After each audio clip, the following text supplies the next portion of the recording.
Okay, I want to thank the organizers for making this week happen and for inviting me to speak. I'm going to talk about some work I did with Fernando a while ago, and also a little bit of follow-up work since then. This will relate, you will see actually relation to the previous talk. In fact, you could even consider it a sort of proof of some of the things that Pablo mentioned. Okay, so I'm going to talk about non-signaling, sorry about this, non-signaling correlations. And so by correlations, I think by now you're all pretty familiar with the idea. You have Alice and Bob, they each get some input A and B, they output X and Y, and we're interested in the joint conditional probability distributions, P of XY given AB. Just to reiterate things you've been hearing before, we divide this into several types. There's local, in which they just act independently. Local hidden variable, in which they act independently, but they have some shared randomness. Quantum, where they act, where they have some entangled state and they choose some measurement. And then, of course, non-signaling. So I think you've seen all of these quite a few times over the previous days. But please ask me again for questions if you at any point if you want a reminder. I want to talk a little bit about why these are worthy of study, because I used to be a box hater. I would, I'd see like a QIP and I'd be, come on, quantum information processing, not, unphysical generalizations of quantum mechanics information processing. But the reason why I've come around to boxes, so first of all, we do have to actually delimit the scope of quantum mechanics, and part of that is, if you're going to draw a line, you have to have quantum mechanics on one side and something on the other side. So that's sort of the foundational approach of quantum mechanics. So separating quantum from local hidden variable, but also non-signaling on the other side is sort of a foundational interest. This work is going to be about the operational side of it. So one way to think about non-signaling boxes is quantum mechanics is a way of you take a state and a measurement and you get output statistics. But there's a large class of measurements that we're interested in, which are local measurements. And in that case, the joint statistics look like these joint conditional probability distributions. If you never make an entangled measurement, a quantum state can be described in terms of these things. And for this work, it turns out to be very productive to view quantum states through that lens. And then, of course, there's the computational side in terms of MIP star and things like that, which I think you've heard about on previous days, and I won't get into more, but that's obviously a very interesting side as well. So basically thinking about quantum states, not in terms of vectors in a Hilbert space, but in terms of these conditional probability distributions, has some usefulness to it. And why focus on this non-signaling regime? Okay, so there are foundational reasons that it's sort of a foundation, in terms of what is a plausible physical theory. It's sort of well motivated in that way. Operationally, it's nice as well. So what's nice about it, just operationally, is that these are the class of theories that have a partial trace. So quantum mechanics is nice in part because it has a partial trace. If you have general bipartite correlations, if they're signaling, then they don't have a partial trace because Alice's output might depend on what Bob does, and so you just can't talk about Alice's system by itself. And so if it's non-signaling, the definition of non-signaling is that there's a well-defined partial trace, that Alice's output depends. If you just look at how Alice's output and input are related, you can talk about that without talking about Bob's input. You will have to bring in Bob's output, but it's not going to depend on Bob's input. And so there's a meaningful partial trace. And in terms of just working with these mathematically, and in terms of the things I'll prove later on, this is crucial. Another nice thing about non-signaling distributions is that all of these things are convex sets, but this one is described by a nice, a short list of linear inequalities. And so you have an efficient linear programming characterization of non-signaling distributions. So quantum is, I'll get into complexity later. The other two classes, so local hidden variable and quantum, are much harder. And of course, sometimes hardness is interesting and a good thing. But sometimes you want something easy, and non-signaling distributions are easy to optimize over. Okay, so those are our distributions. Those are our distributions. So what are the possible joint non-local probability distributions? conditional probability distributions. The dual side is to look at games. And again, you've heard a lot about this, so I don't want to spend much time on it. In general, for a game, you have inputs chosen according to some joint distribution mu, which in general will be correlated. There's some payoff function. And then the value of a game is just sort of your expected payoff. Once you have games, you can talk about what is the value of, this is the value of the game using strategy P, but you can say what is the value of the game for the best possible strategy, either if the strategy is within local hidden variable or quantum or non-signaling. And the complexity, as you've heard before, the classical complexity is NP hard, even to do a constant approximation. That's the PCP theorem. The quantum complexity is really unknown. We don't have any. I guess we know it's computable, but not much more than that. And the non-signaling value, as I mentioned before, has a linear programming characterization. Okay, so that's the landscape that we're going to talk about. I'm going a little fast, but please stop me with questions at any time. Wait, for the quantum value, don't we know NP hardness? The issue is just that we don't have an upper bound. Oh, sorry, you're right. That's true. We don't know an upper bound. Right. We know we do know lower bounds. Right. So it's not completely unknown. Right. Right. I mean, as of a year or two ago.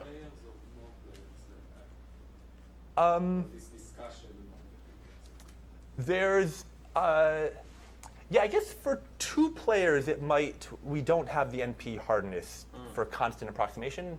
Where's Thomas? So in 2 players, even less is known. Okay. I'm not going to shed much light on that in today's talk. I'll shed a little bit of light on it. But okay, so what I want to talk about today is monogamy. So meaning that a correlation cannot be shared with an unlimited number of other parties. So monogamy in particular means not extendable. So what is extendable? A correlation, a joint probability distribution, is extendable if there exists another non-signaling correlation with k bobs, such that if you take Alice and any one of the bobs and look at their marginal, then you have the same joint conditional probability distribution. So it's crucial here these things are non-signaling, right? If it weren't non-signaling, this wouldn't even be defined because I've used the idea of a partial trace. So just, why non-signaling? I couldn't even get to this box without that. Okay, so okay, fine. That's the definition of k-extendable. When is this possible? Well, for local hidden variable correlations, everything's always infinitely extendable because Alice and Bob just have some shared randomness. But this randomness could have been shared with any number of people. It's a classical string. It could be published in the newspaper. And then there could be everyone who knows the random string could be another Bob. So every local hidden variable correlation is infinitely extendable.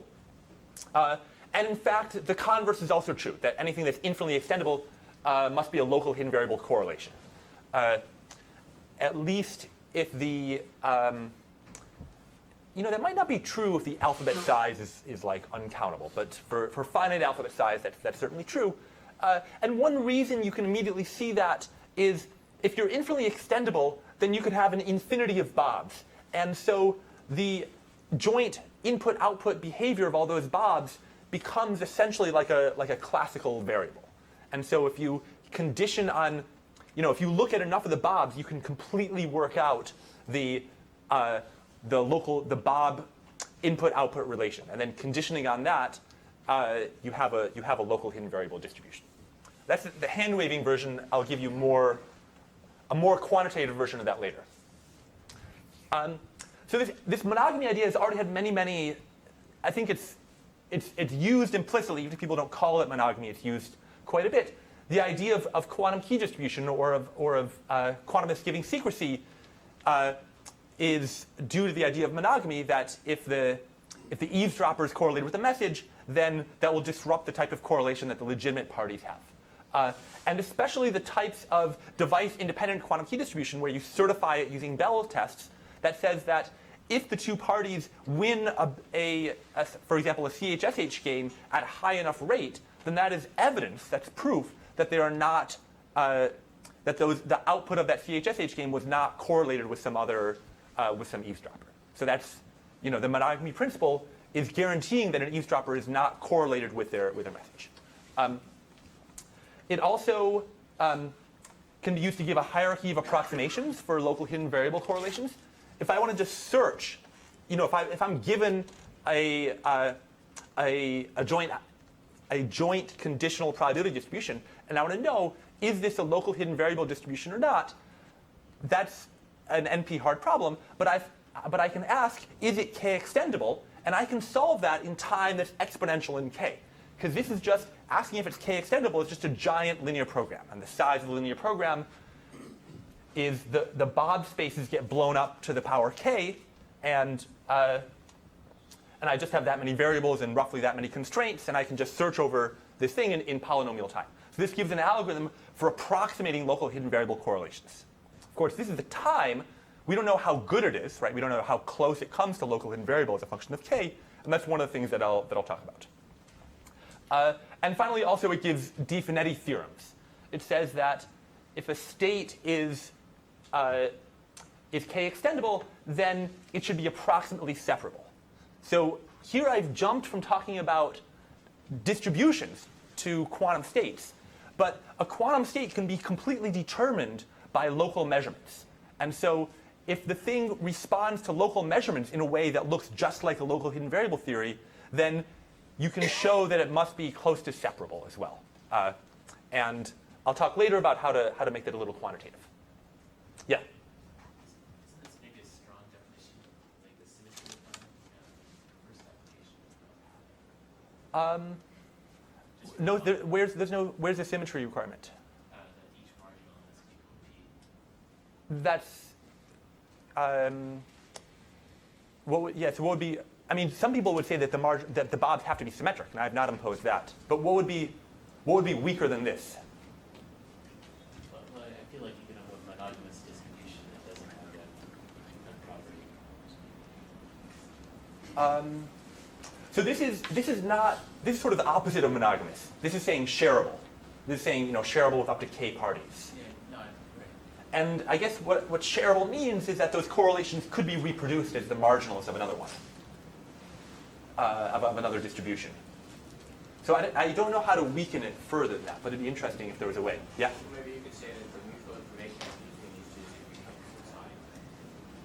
That's true, but then it wouldn't be that. It wouldn't. This is a property of P. I want to know, is P k-extendable? And asking about mutual information is sort of a more, it's narrowing down not just to P, but to maybe a larger class of things. Now, I guess maybe one slight weakening, and something that's true for EPR pairs, is you could say, if Alice and Bob share P, then Alice and Charlie should be decoupled. So that's the type of, maybe that's a way that you could weaken this, or. Yeah, but so yeah, actually, it'd be interesting to try to say that systematically, to sort of generalize that into a larger definition. And I'm not sure quite how to do that. I'll mention one strange thing that people do sometimes is to impose that the Bobs are symmetric, and that's basically equivalent. Because if you have a k extension, you could symmetrize the Bobs, and you'd still have one. So having a k extension or a symmetric k extension is the same thing. Yeah. So just a question related to 3. Is it known which is the intersection of this k-extendable and the quantum ones? So could it be that for a fixed k, the intersection is just the local hidden variable or something like that? So I think that in Pablo's work, they showed that I think Andrew showed that there's no they're never variable theory with at most k values or something like this. Oh, right. Oh, sorry. Yeah, if you... right, so sometimes if k becomes larger than the number of answers for Bob, then it exactly converges. Is that what you mean? Yeah, I don't know about like k equals 2 type things. I'm not sure about that. I do know that it. Yeah.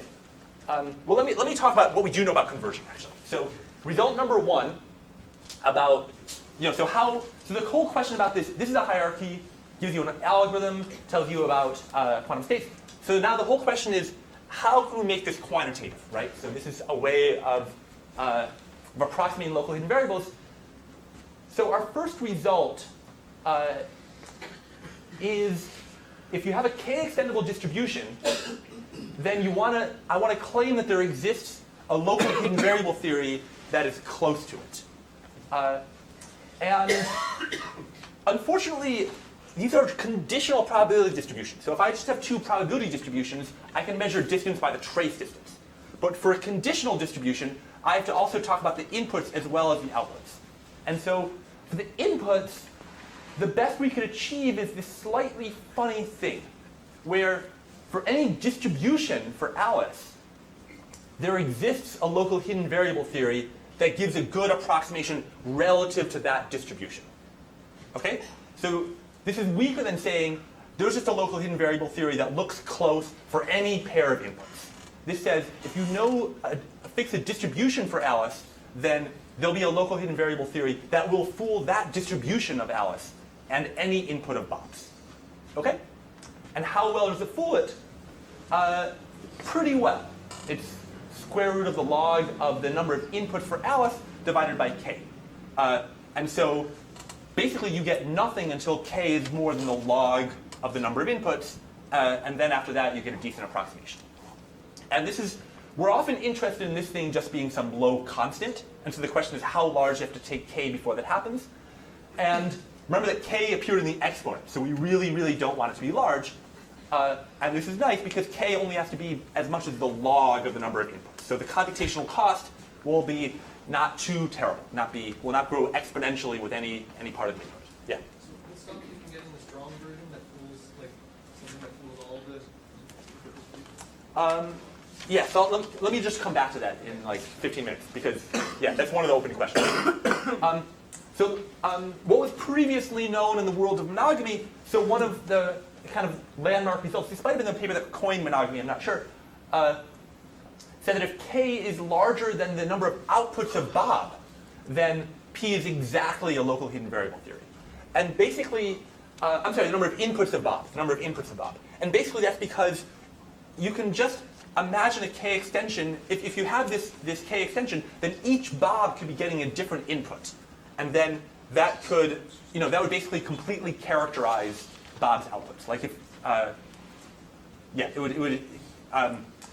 once you condition out all of those, you basically you completely know Bob's behavior. But here, look how big k has to be. If you do something exponential in that, you have a trivial algorithm. So this was an interesting thing in terms of the abstract theory of monogamy, but if you want an algorithm, this is the kind of result that you need. And so this belongs to a class of recent results, I think started by the Brandau-Christophe-Lyard paper, where these monogamy and Di-Finetti type results turn from being kind of just statements about states and physics that were kind of nice in themselves but never led to a useful algorithm to things that have the potential of giving us non-trivial new algorithms. Yeah. So that's also in the same norm, also in L1, the kind of things that you're mentioning versus LOCC, or yeah, so the way to interpret one, so our, you talk about that. yeah, the way to interpret one LOCC is it's like the one norm of the output statistics, right? So one LOCC means you disallow a joint measurement. You have to measure Bob's and then send a message to Alice and then measure Alice.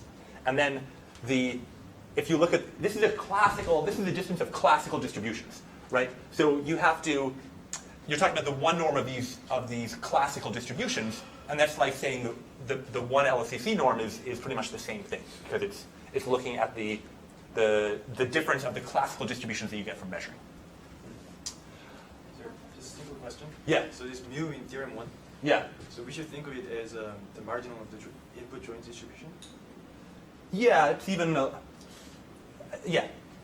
that's even a little. It's a little better than that because it works for any joint distribution. Yes, that's right. Yeah. That's right. Yeah. I missed what algorithms you're talking about. Algorithms for what? So k-extendable states you can search over, or you can optimize over. There's a linear program for them that's exponential in k. And so as soon as you have, so let's go back to here. So local hidden variable theories are hard to search over or to test membership in. And so this gives us a way to approximate local hidden variable models, which are this NP-hard thing. Okay, this is for two-party games. our results also work nicely for multi-party games. So intuitively, if I want to handle n players, then I'm paying here the log of the input size. So if I have n players, their input size is that to the nth power. But if I'm taking the log of it, then I should just multiply by n. That's sort of intuitively how it should get worse if there are n players. That's a little bit too good to be true because the n players are really separate players and you're not just treating them as a block. But that gives you the idea that it shouldn't scale too horribly when you have more players. And in fact, if you want to control n players, then you just get a factor of n on the right-hand side. And so what exactly is the theorem? Now we will demand that P be symmetric. Actually, in a paper that Fernando talked about, we have sort of an asymmetric Di-Finetti theorem. But that's it's a good deal more complicated to state. So let's just take a symmetric joint conditional probability distribution. And suppose that we're asking product questions. Then if you look at some subset of n of the players, then they should be playing approximately a local hidden variable theory. In fact, not only that, approximately an IID strategy, or a mixture of IID strategies. So this is more like classic Di-Finetti, that if I have my K systems, I trace down to n, and then I should get something that looks like a mixture of tensor powers. And this is like the tensor power in box world.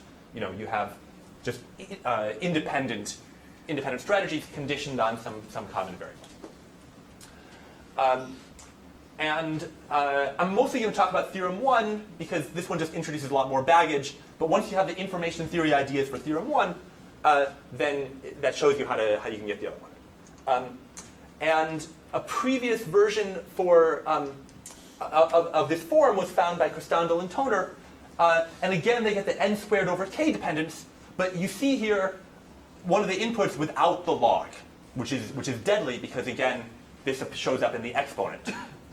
K has to be bigger than this. And so it's a nice theorem in terms of understanding correlations, but does not give any non-trivial algorithm. Okay, so those are kind of the main results that I want to talk about. Let me give you a sketch of the proof of it. So the proof idea, and so remember the statement is that if you have an extension, then the marginals should look approximately like local hidden variable. So the idea is, your classic rounding method, where sort of either one thing is true or another thing is true, and either way it takes you, it makes things better. So one possibility is, so look at P, at Alice and the first Bob. So one possibility is that they're already uncorrelated. Okay, it's always a possibility. And if so, great, you're done. Because the extension, if you look at Alice with any one of the Bobs, this is equivalent to your original non-signaling distribution. So if you can prove that Alice and any one of the Bobs have the right distribution, then you're done. And so in this case, you're very happy, you're done. But if not, what does that mean? That means that Alice and Bob 1 are correlated. And what does it mean to be correlated? It means that if you know about one variable, then you learn about the other one.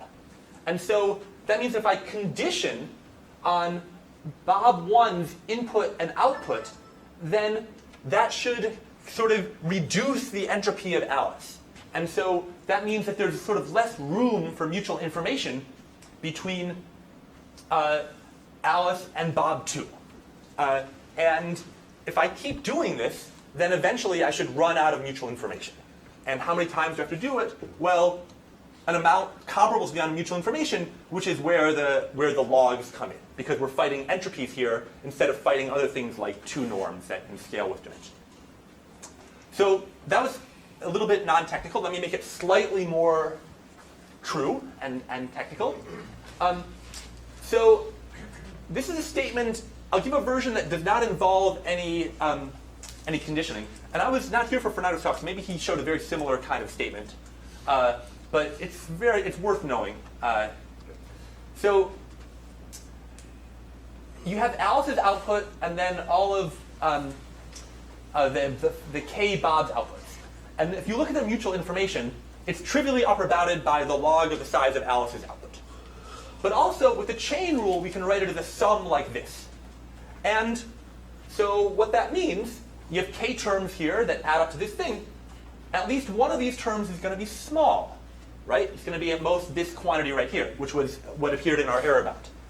And so what does it mean that this quantity is small? This is a conditional mutual information. It's if you average over all the ways of setting this variable, how correlated are these two variables? And so this says that for the average setting here, these two are nearly decoupled. They're nearly product. And so these are classical variables. So let's just call these y1 through yj minus 1 our hidden variable, our local hidden variable, sorry, the sort of the shared classical randomness. And then once you condition on it, it leaves the outputs nearly decoupled. And so your thing is nearly a local hidden variable theory. So that's the rough idea of the proof.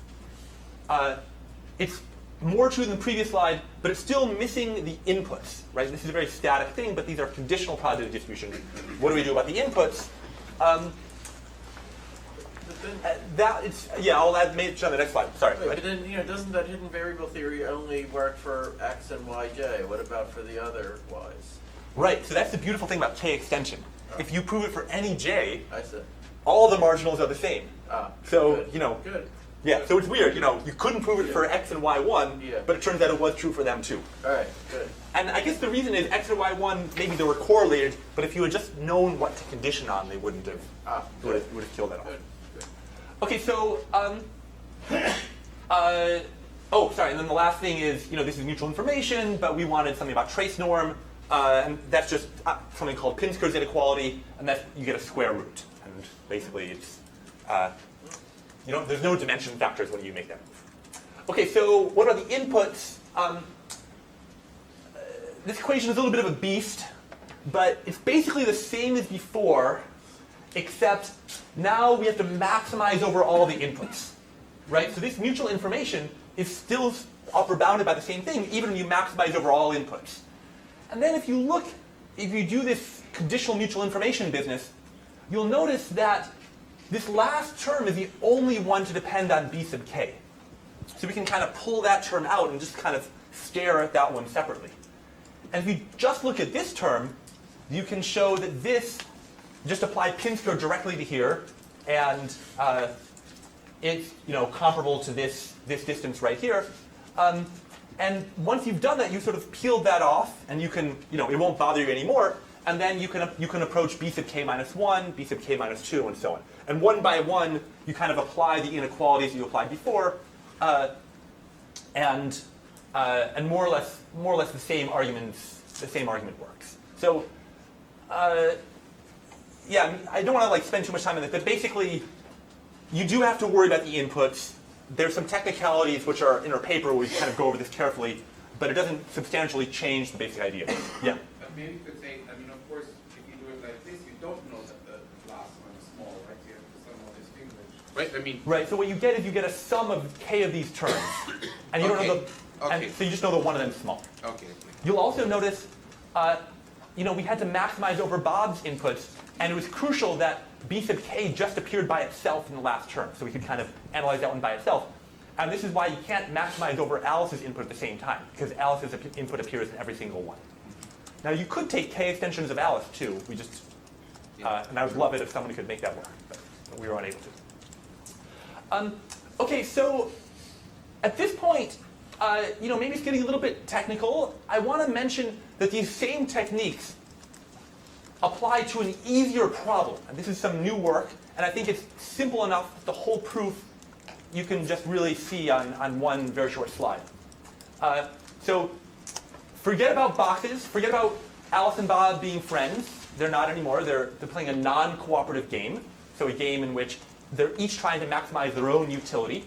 So Alice will choose a strategy PA. Bob will choose a strategy PB. There's some value that they each receive, which is given by these inner products. And a Nash equilibrium is a set of probabilities where neither one can unilaterally improve their payoff. And an epsilon approximate Nash is one where maybe they can improve their payoff, but not by very much, not by more than epsilon, by deviating from any strategy. And assume that any VA and VB are vectors of all entries bounded between -1 and 1, just to set the scale for the problem. So these are Nash equilibria.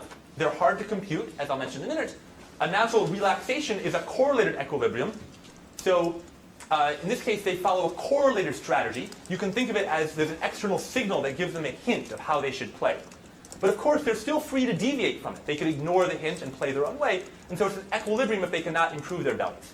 So the classic example is the game Chicken, where you can either drive or stop if I drive and my opponent stops, good for me, I get to where I go faster. If I stop and my opponent drives, I'm delayed a little bit, but it's really terrible if we both drive. And an example of a correlated equilibrium is a traffic light, which gives one player a green light, the other player a red light. And if you see the red light, you know the other player is driving, so you have no incentive to deviate from that. Similarly, if you see the green light, you know the other player is stopped, so you have no incentive to deviate from driving.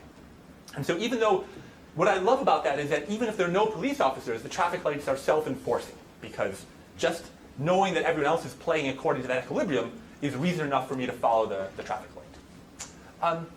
So correlated equilibria can be good for society, and they also can be found efficiently using linear programming, because these are just linear constraints on the probabilities.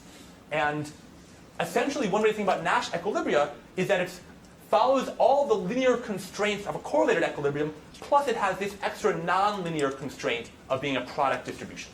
So that's why Nash equilibria are hard to find, and correlated equilibria are easy to find. So what I mean by complexity, so finding exact Nash equilibria is something called PPAD complete, which is a really, there's a lot of nice complexity theory there, which I will not get into. Basically, the problem is that Nash equilibria always exists. You can't ask whether they exist or not. The answer is always yes. But to find it is hard. And to optimize over it, that's just NP complete. So that's a simpler thing to think about. Epsilon approximate Nash, you can do much better. It's sort of quasi-polynomial.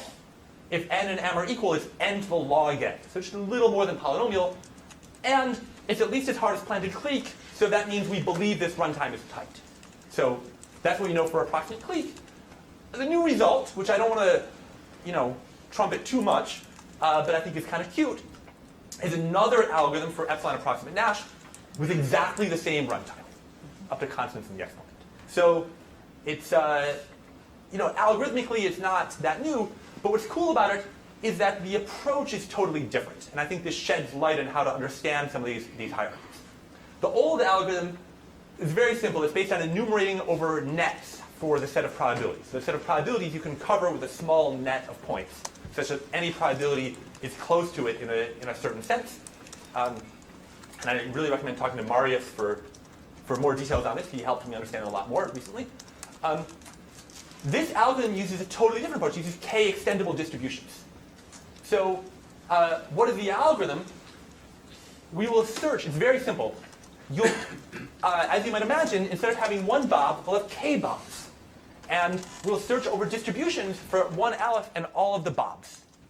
Just probability distributions. And what are the constraints? We want it so that if you look at Aleph and any one of the bobs, and you condition on the behavior of all previous bobs, that should be a correlated equilibrium. Okay? So that's it. Those are the constraints. These are linear constraints. So this is a big linear program, so it runs in time polynomial in the dimension, which in this case means basically polynomial in n to the k. Why does it work? Well, the claim is that most of these so all the conditional distributions are correlated equilibrium. That's the constraint from the LP. And the claim is that most of them are nearly product. And why is that true? Because of conditional mutual information. So the average conditional mutual information, averaging from I from 1 to k, of Alice with one of the bobs, conditioned on all the previous bobs, is at most log m, the number of strategies for Alice, divided by k, the number of extensions. So if you take k to be log m over epsilon squared, this conditional mutual information on average is epsilon squared or less. And so then when you do Pinsker, you get that your variational distance to product is at most epsilon. So it's the other algorithm was also very simple, but I like how this is a pretty clean and simple proof that you can get a quasi-polynomial time algorithm. Okay, so this is so this is unrelated to the non-signaling games, but I think it's the simplest example of the use of these hierarchies to solve a non-trivial problem. You could also use it to optimize. You don't have to do it for Nash. You could optimize over, you want to optimize a quadratic function over the set of probability distributions.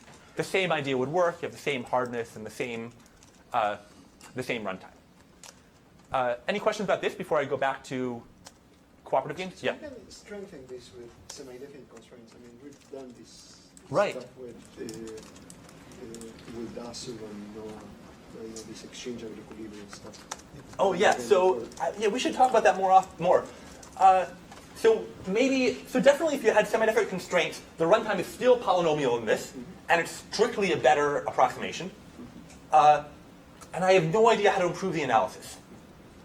Also, if you could improve the analysis in general, you could solve planted clique in time better than n to the log n.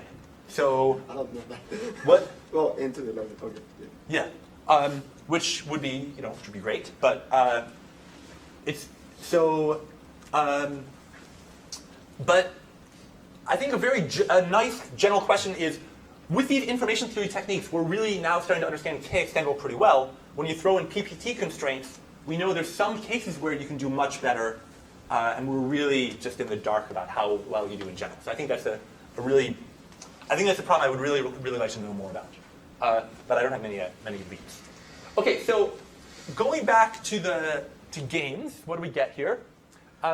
So one application to this is if you have a free game, meaning that the questions are uncorrelated, then you get a good approximation. So you can approximate the value of a free game efficiently. So if you have a free game, you can optimize over non-signaling strategies, and you get a runtime which looks like this thing. So it's basically some small factors, and then in the exponent, log of the number of inputs to one times the number of inputs to the other one. So if they both have inputs, they both have n inputs, this is like n to the log n.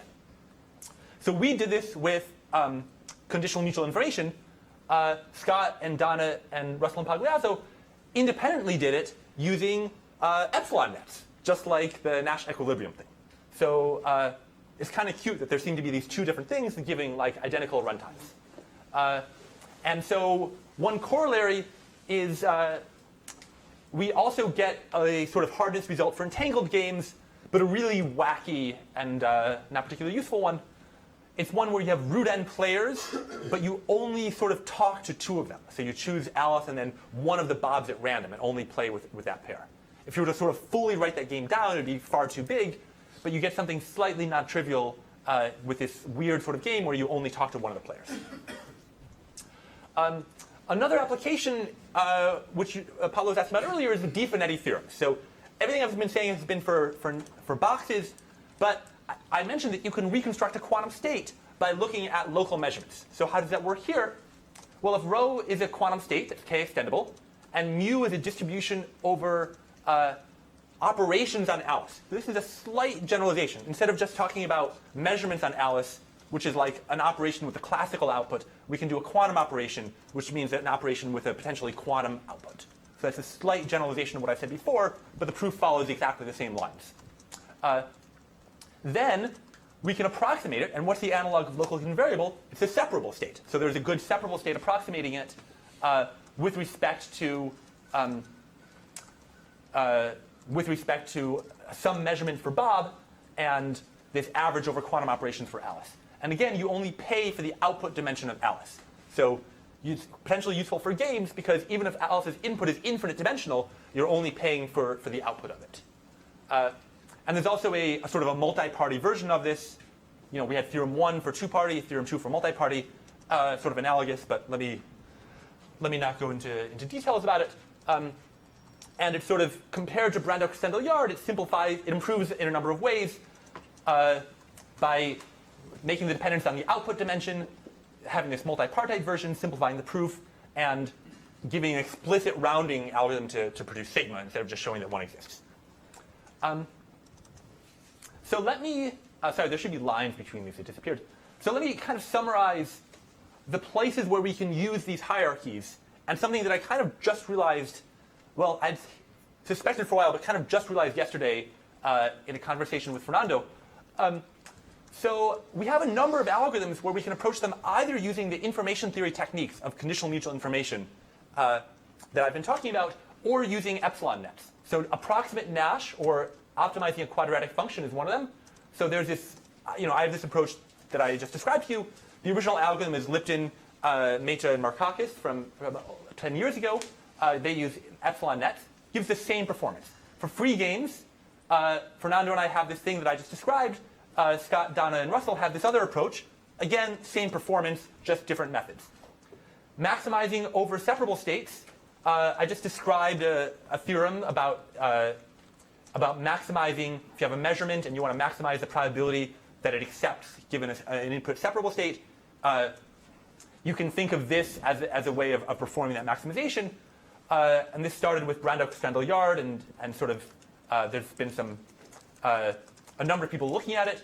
You can also do it with epsilon nets. So Yao Yun and Xiaodi have a paper on this, and sort of preliminary, but sort of yesterday, Fernando told me a way that I think you can improve it to kind of match this performance.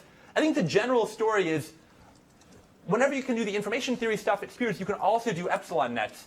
I would love to know sort of a more unifying principle behind this. And at this point, I can point out the fact that they seem to track each other pretty closely, but I can't sort of intelligently tell you why. Geometry appears to be important here. I haven't managed to fit it into the information theory yet. OK, so let me briefly mention an open question. So here's our theorem, right? If it's k-extendable and you have a distribution mu, then there's a local hidden variable model that's close to it. But can we switch the order of the quantifiers? It's pretty unsatisfactory how q depends on mu. So here's a conjecture. If p is k-extendable, then right away, no more quantifiers. There exists q. And it's good. If it's good for all mu, in particular, it's good for the singleton, for the deterministic distributions, where you just put in an input a. So we can simplify this a little further and just say max over ab of this output is close. Okay, it's a nice simple conjecture. And don't get too attached to it.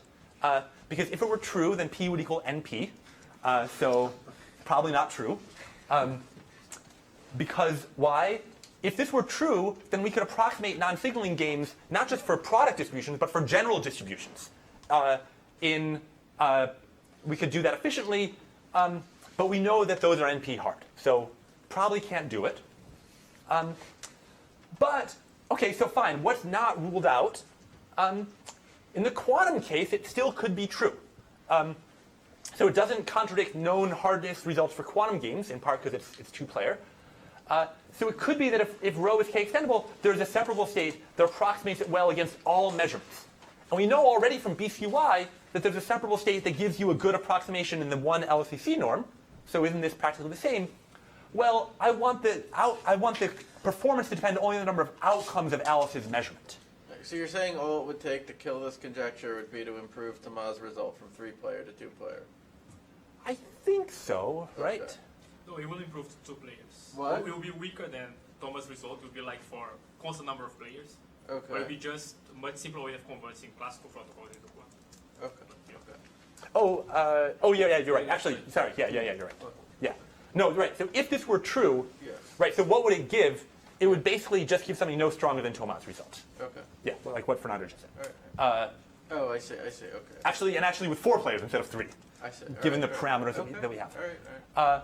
Yeah, so it's so it's not obviously false, and unlike everything I've told you so far, it would have to do something. It would have to not work for non-signaling distributions. So all the progress I've been talking about has been progress you can make by just looking at quantum states as boxes. Just looking at them as ways of generating joint conditional probability distributions. And now this is an example where that approach is not enough because it somehow you have to use a proof technique that fails for non-signaling distributions that works for quantum states. So I don't know much out there. Thomas' proof is an example of that, obviously. So, but there's some ideas in there that might work. Maybe a simpler idea is a pretty good measurement. I don't know. I think it's a beautiful question, and I don't really know how to solve it. Let me skip some other applications and get to open questions. So first one is switch quantifiers. We want a separable approximation that A is independent of the distribution on measurements, and B has error depending on the size of the output and not the input. We can achieve A or B, just not both together. And there's no obvious reason why it should be false, even with conjecture improvements to Thomas' result. That's a hard question. Here's an easier question. We know the non-signaling version is false. Can you just write down a counterexample distribution? So just write down an extendable non-signaling distribution that's far from local hidden variable models. Now, you could do this by following through the NP hardness result and then doing the linear program. But if you look at those papers, when you string together all of these PCPs, it gets kind of long and hard for a human to understand. Well, maybe if you're a PCP expert, you can do it, actually. But even then, it's not just the PCP. It's like the PCP and then the LP solution. So I think it would be, if you try a direct assault via the NP hardness, it might be too incomprehensible. There should be a simple counterexample out there, just like the universal counterexample for quantum states is this anti-symmetric state that's been really, really productive to think about. It would be really great to have some non-signaling example that was like that. This one, I sort of skipped that part of the talk. It'd be nice to improve Di-Finetti theorems. There's sort of these other improvements out there that exist, like exponential Di-Finetti and the post-selection principle. It'd be nice to get sort of combine those improvements with the improvements I described in the talks. And finally, we have epsilon nets achieve kind of similar results. It'd be nice to sort of understand why we keep on getting similar results for epsilon nets and these information theory approaches. OK, thanks for your time.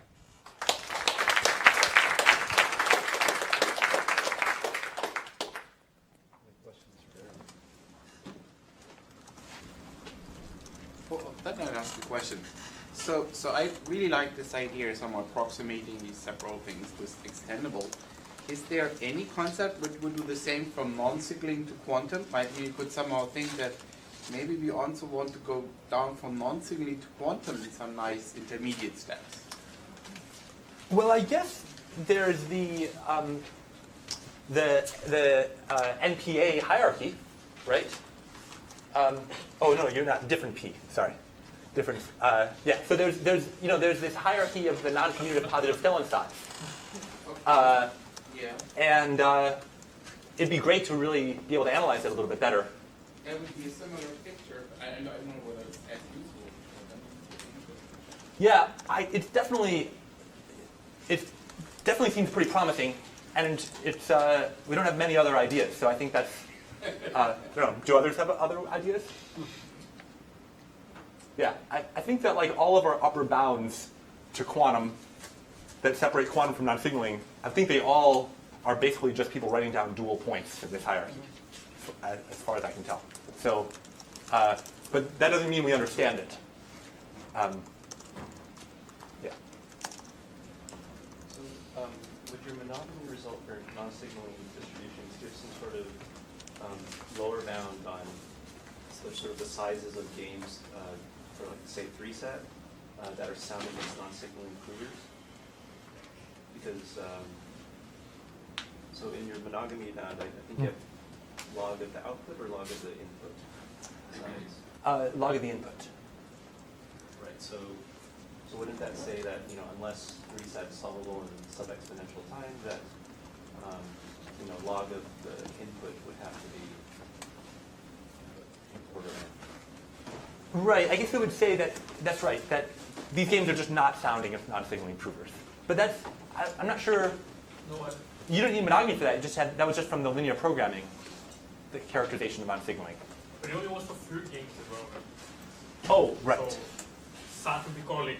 But I think if you want to argue that non-signaling games need, basically, I think you can argue that non-signaling games are not sound. If you try and do like non-signaling games with 3-set, you want to argue that that's not sound, I don't think you need our result. So I don't think it matters that they're free or whatever, because I think that just the LP characterization says non-signaling games are easy, so unless you can solve three-sided sub-exponential time, then they're not, if you try and do a non-signaling game for 3-sat, it's going to have bad sound. I mean, a poly-size, Or sub-exponentially. So I think the easiness of non-signaling games is what gives you, is what will give you that type of result. What our monogamy does is it tells you the hardness of non-signaling games. Because it says if you take an extendable, if you take a symmetric non-signaling game, then the marginals of it look like local hidden variable.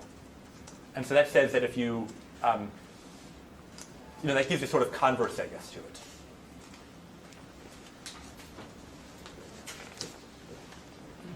So the current method of extending the state is that the second bar is identical to the first bar. Yes. So I wonder if people have done a more general type of extension. For example, we could replace equal by dominating, and or the second bar being the square of the first bar, things like that. That's a very good question. I don't know. It's possible that in some of these hierarchies you might sort of get that for free, but I'm not. No, I don't know. It's a very good question to think about.